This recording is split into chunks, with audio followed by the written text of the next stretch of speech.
And that could be another one of the hardest parts, I think, for the families too, is that there's really no sense of closure. Even one of them was saying when the trials were happening, we were just almost starting our new normal in life, and now this is completely reopened. So that was just, I mean, there was so much weight to this story. So when you're talking to these families, when you're going through this evidence, when you're piecing together this series, how did your perspective change on this case from beginning to end? Because this is a case you've known about. It's almost like the ghost story of Austin. I mean, I think it's the thing that mostly changed for me was something that happened early on. Like I realized, I thought uh, when I first started doing it, I thought, oh, this is something. I saw the archival footage. It was really great. It really evoked a moment in time in Austin that I thought, oh, I know how to do this.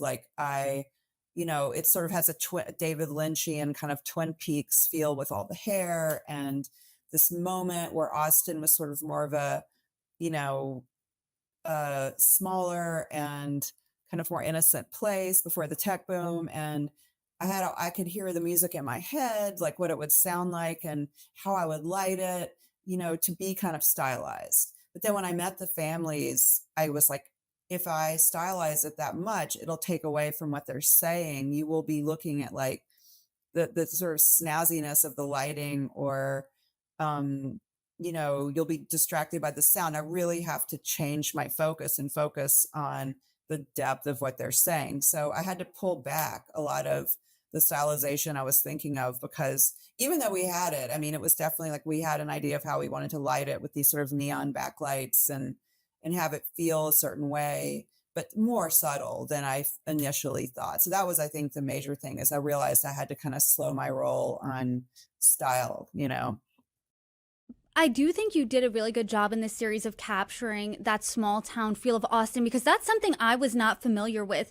When I think of Austin now, I think of the podcast bros and the tech boom and those types of people moving to Austin, but it felt like a really small town back in the early 90s, and it feels like the investigators throughout this case treated that they felt almost small town in the sense of this is our community. I feel so a part of this. They were so enmeshed in this case. And even the current cold case investigator, he still thinks about this case every day. He's still working on this case every day. He thinks this is going to be solved. And there was a lot of footage of these posters that flooded Austin, of the photos of the girls, and there was the big question, who killed these girls? Do you think that that question is ever going to get answered? Dan Jackson, who is the head of the cold case unit, he thinks that it will. There's so much advancing right now in DNA technology, and he's really confident. I don't feel like I'm qualified to say. There are things I know that I'm not allowed to say right now because it's an open investigation. So I'm hopeful, but I would never say, oh, I definitely think it's going to be solved. But I am hopeful. And from this case, from being the director on this series, what are you taking away from this, both personally and I guess professionally as well on your next project? Yeah. Well, it really it made me a lot closer to my team because I mean I was already really close to the cinematographers and well the main cinematographer and the editing team I work with and producers and some of the executives I've worked with repeatedly. And because it was so hard to do, I think it just brought us all a lot closer. There were times when it was just really a dark project and there was a moment, and this is nothing compared to what the families and the investigators and Claire and a lot of people who touched this, like friends of the girls, to some extent the boys went through. We have nothing on that. However, it was really hard to be like in this sort of darkness for 3 years, and at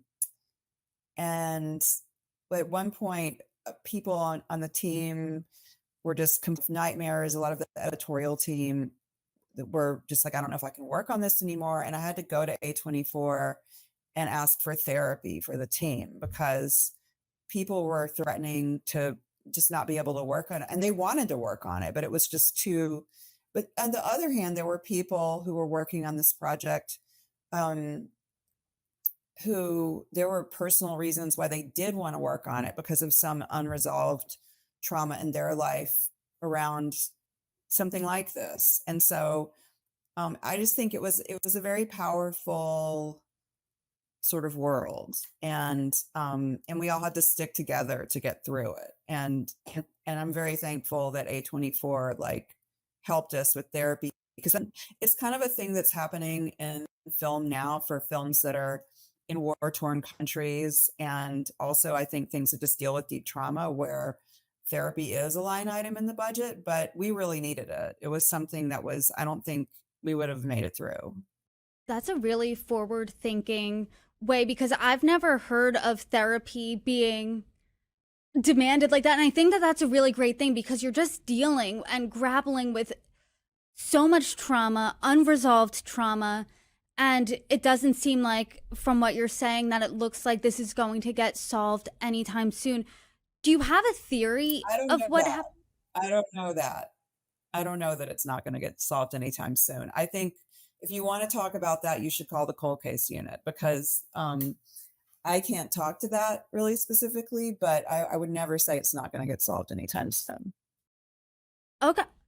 From that point, I know you can't talk about that then. Do you think, do you have a theory at least of what you think happened? Don't have a theory. I mean, I have like, I mean, this is something, there's like a text chain on our crew where everyone has a theory, because that's what's so interesting about this case, is because I could I could tell you a bunch of theories, but I don't have a theory, you know? I think Hmm.